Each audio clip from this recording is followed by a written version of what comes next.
Tonight, the world reacts to a new variant of concern. The good thing is that we have monitoring systems around the world to detect these variants very quickly. The news impacted the markets and travel, what we know about the variant, and the latest on new border measures. Plus, it's really just the basics that people deserve, because paid sick days should be a human right. Advocates are renewing calls for paid sick days as COVID-19 cases rise and the temporary sick leave program comes to an end. And police attempted life-saving efforts. Unfortunately, the male succumbed to his injuries at the scene. Police are still searching for a suspect after a man in his 20s was shot and killed early this morning in Scarborough. Good evening, I'm Talia Ricci. Health experts say there is still a lot to be learned about the new variant, but there are some key traits that are raising concerns about how easily it could spread and how it will respond to vaccines. Christine Burak breaks down what we know so far. There are no known cases of the new variant in Canada, but public health experts say it's just a matter of time. We'll be looking for it. And I don't think people should be surprised if we did get a detection. The World Health Organization has named this latest variant detected in South Africa as Omicron, warning countries it is a variant of concern. This variant has a large number of mutations, and some of these mutations have some worrying characteristics. In other words, Omicron could be more infectious, could cause more severe illness, and could get around immune defenses. Scientists estimate the variant has 32 tiny mutations in its spike protein. That's a problem because previous infections and vaccines have shown our immune system a version of that spike. Mutations could make it harder for antibodies to recognize this variant and stick to it in order to block it from entering our cells. However, it's early days. We need to get the virus in people's and scientists and research labs' hands to test to see if these doom and gloom predictions actually pan out. Already, reports say a Canadian visiting Hong Kong is infected, possibly catching the variant from a South African traveler staying in the same quarantine hotel. It's not clear if either are sick. We understand that people are concerned. The good thing is that we have monitoring systems around the world to detect these variants very quickly. Using virus surveillance, scientists have now identified roughly 100 cases in countries worldwide, including Botswana, Belgium, and Israel. You're seeing the world be very, very cautious right now and proactive in saying, we've identified something. We need to get ahead of this as much as we can. Scientists insist public health measures still work and travel bans can slow this variant down. But as long as this virus is still circulating and people remain unvaccinated, new and potentially more dangerous variants remain a real risk. Christine Burak, CBC News, Toronto. The new variant has triggered a wave of travel restrictions around the world, including here in Canada. We are therefore acting quickly in order to protect the health and safety of Canadians. The federal government announced 5 new travel measures today, including banning the entry into Canada of all foreign nationals who have traveled to Southern Africa in the last 14 days. Anyone who has traveled there and entered Canada in the past 2 weeks must quarantine and get a COVID test. And Canadians are being advised not to travel to Southern Africa. Travelers who are flying indirectly will need to obtain a negative COVID-19 pre-departure test from a third country before continuing their journey to Canada. Several EU countries, Britain and the US, have also announced restrictions on air travel to and from a number of Southern African nations. The federal government introduced new legislation which would provide 10 days a year of paid sick leave to federally regulated workers. And with Ontario's temporary program set to expire, many are calling for similar action in the province. Dale Manukduk has the story. The feds are hoping to make the choice between staying home when you're sick and putting food on the table a little easier. The proposed 10 sick days would benefit roughly 900,000 federally regulated workers. We know that the only way we're going to get through this pandemic is when people are sick, that they stay at home and not be afraid about losing compensation. That debate is heating up in Ontario. The province's temporary paid sick leave program that gives 3 sick days will expire on December 31st. The Ministry of Labour says it will continue to support workers and keep them safe, but didn't say it planned to extend the program.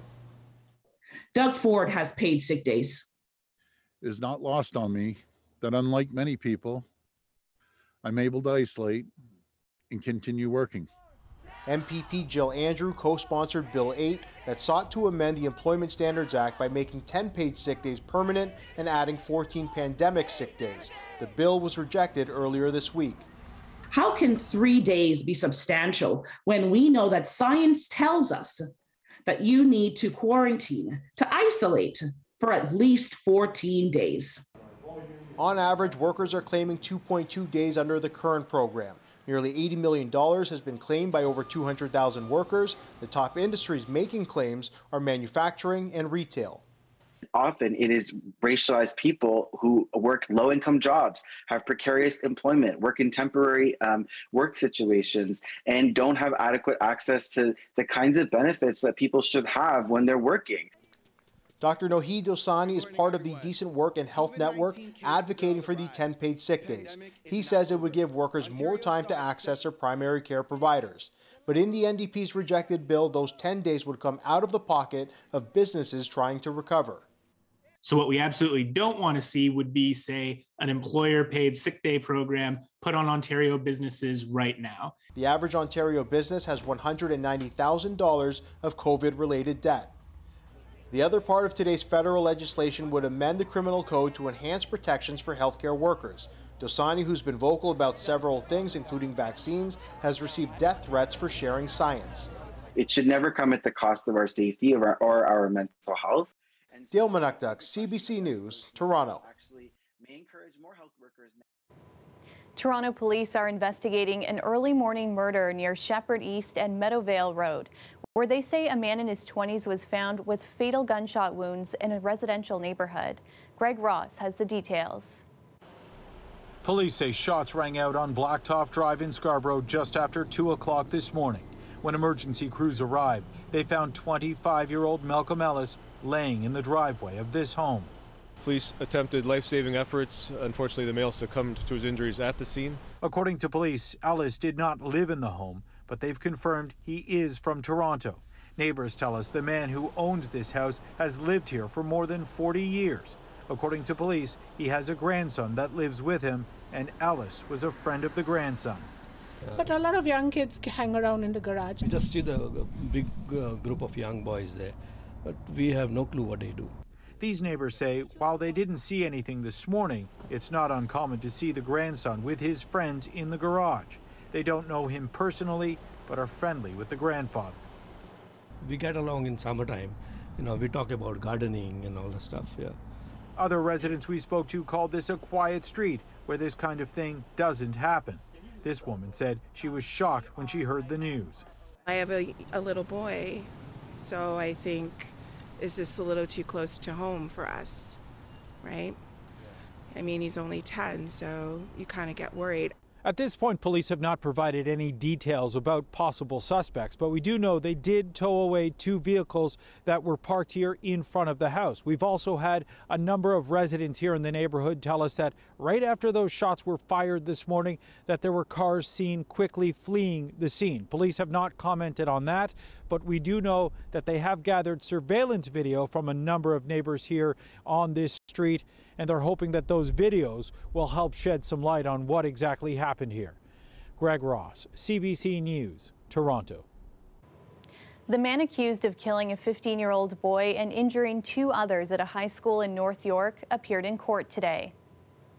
Last week, 19-year-old Ahmed Rafin was arrested and charged with second-degree murder following a stabbing that happened at Victoria Park Collegiate Institute on November 16th. Today, he made a brief appearance in court. Bail was not discussed. Of the 3 teens who were stabbed, 15-year-old Mihir Dosani died of his injuries. Rafin's next court appearance is set for December 3rd.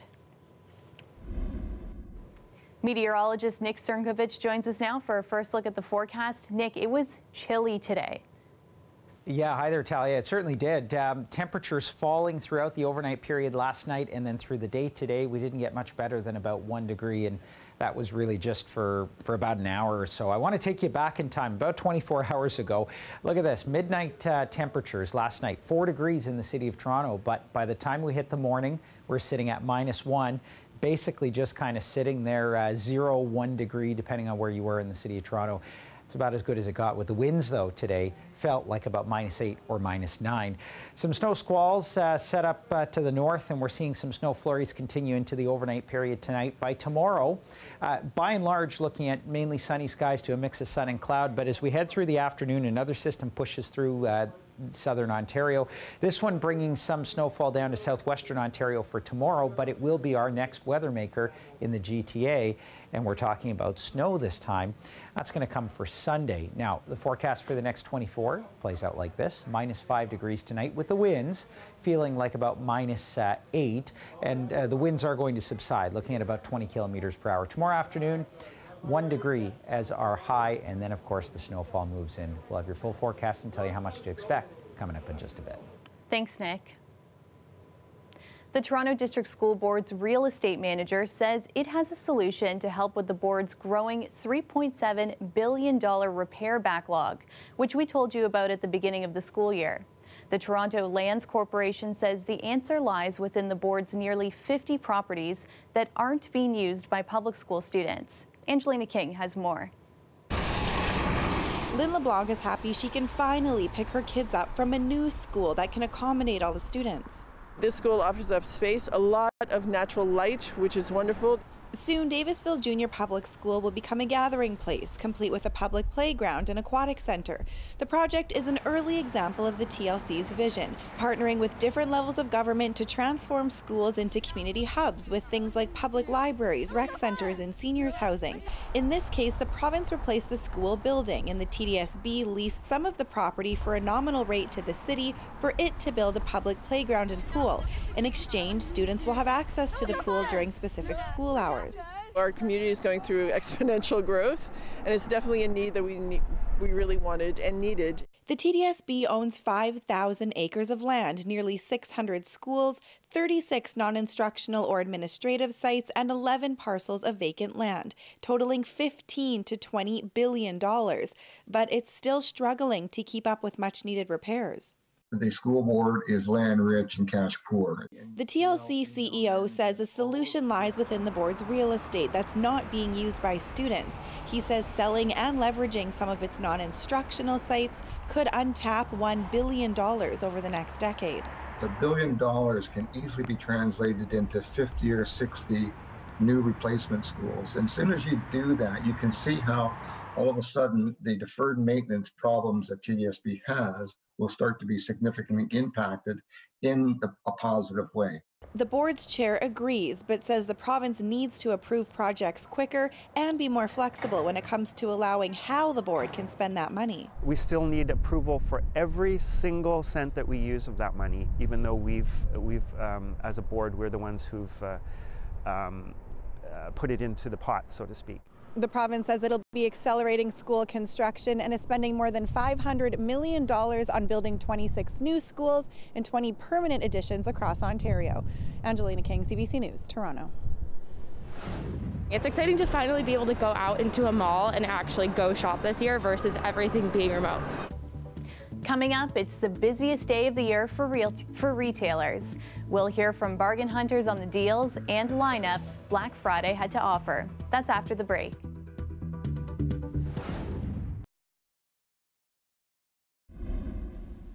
Welcome back. Stores and shops are making a comeback after missing out on last year's Black Friday customers. Today, shoppers were back in store hunting for sales.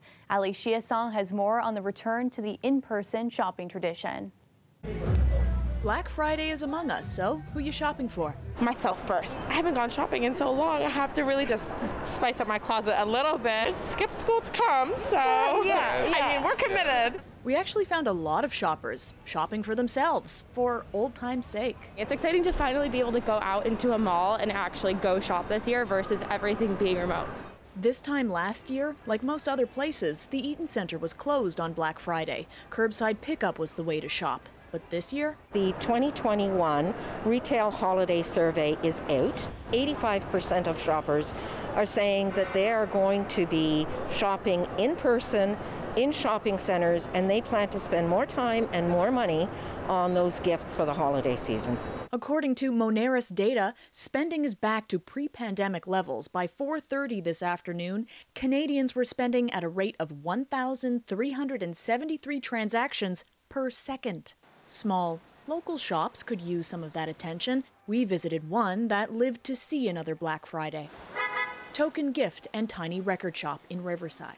I'll say the grants that the government had issued for us, that helped. Like, if we didn't get those things, it would have been extremely difficult to sort of make it work. Last year, the shop shoved their inventory into the window for people to point and buy. Not quite the same experience as flipping through a crate of records, which people can do now, with a mask on, of course. Business is back, and it's kind of better than ever. I think absence makes the heart grow fonder, and I think that's what happened here. When we removed it, because of what happened, they realized, man, oh man, I cannot wait for that shop to open again. And it's not just them. I just went outside to go grab my lunch, and the streets was there was lots of people on the streets. Whether it's waiting in line at 6 a.m. for a new TV, sifting through records, or finding a handmade holiday card. It's just great. It's one of those experiences that we hope we're all going to be able to get back to. It's the holiday season's coming up, seeing the lights and the decorations, it just makes it more festive. Yeah, it all sort of makes it feel a little bit more normal. Yeah, exactly. Ali Chiasson, CBC News, Toronto. Here's a live look at the skyline. Cloudy tonight with a chance of flurries after what felt like a pretty wintry day in the city. Currently, it's -2 degrees downtown. Nick's back now with our extended forecast, and I think we'll need a few more details about that snow we're expecting this weekend. Yeah, nobody likes to hear snow, or at least the first snowfall of the year, real snowfall of the year. Now, we've been seeing it north of the GTA, but really haven't seen it in the city itself, and I think Sunday is going to be the first day of it. What we're looking at here is through the overnight period, some snow squalls that are going to subside tomorrow morning. Look for some sunshine, but as we head into the afternoon, southwestern Ontario, starting to see snow from a new system that's pushing through, and by the evening in the overnight period, we'll see that in the Golden Horseshoe. A little bit of a break on Sunday morning, and then Sunday afternoon more in the way of snowfall. Now, it clears out by Monday, but in its wake, we are looking at accumulating snows. Now, it depends on where you are. Saturday evening, most of it down towards southwestern Ontario. As we head through Saturday overnight and into Sunday evening, we've got about 5 centimeters in the city of Toronto, although downtown, I think, probably closer to about 2, just because a lot of it will melt. But some areas in the double digits with this particular event. Now, we've got winds that are going to subside as well. A wind down to about 20 kilometers per hour as we head through tomorrow, so that's a little bit of relief there. So the wind chills today were around -8, -9. Speaking of the minuses, -6 degrees tonight in southwestern Ontario, then the snowfall for tomorrow at 1 degree. And as we move through the Golden Horseshoe overnight tonight, we've got temperatures around -5 degrees, and then tomorrow +1. A little bit of sunshine in the forecast. Sunday snowfall there, 1 degree, and not much better in terms of the temperatures as we head through next week. But this looks to be our snow event for the next 5. Talia. Thanks for preparing us.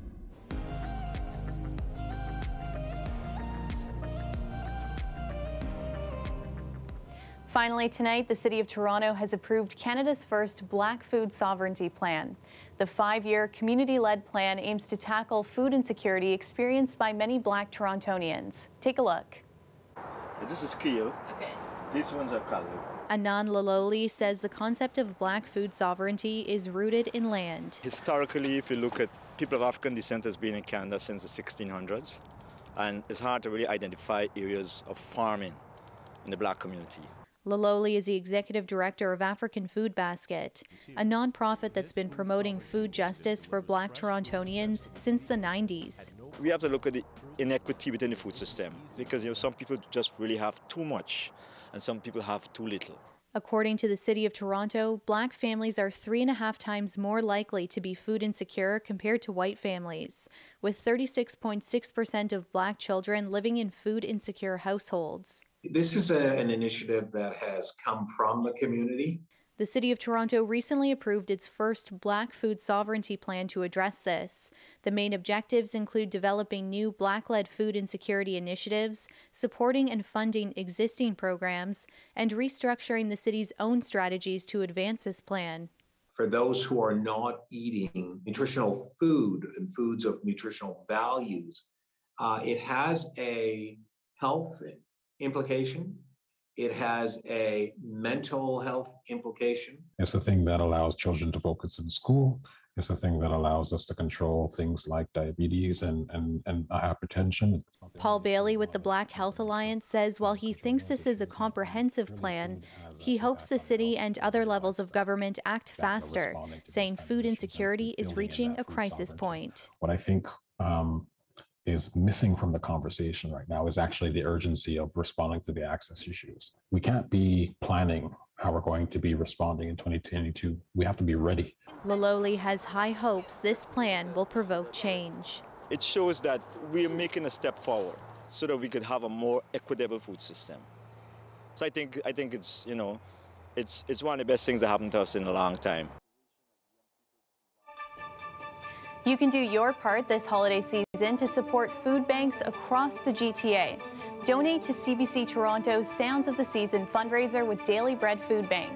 And while the Broadcast Centre is not able to hold its regular open house due to the pandemic, Metro Morning will be back on stage with live music and guests in the Glenn Gould studio. That will be on Friday, December 3rd, 1 week from today. And that's our show for you tonight and for the week. Thanks so much for watching. Shannon Martin has your next local newscast tomorrow at 6. And we'll leave you with a look at the Distillery District tonight. The festive season in full swing there. People out and about taking lots of pictures and maybe getting a start on their Christmas shopping. Have a great weekend. Good night.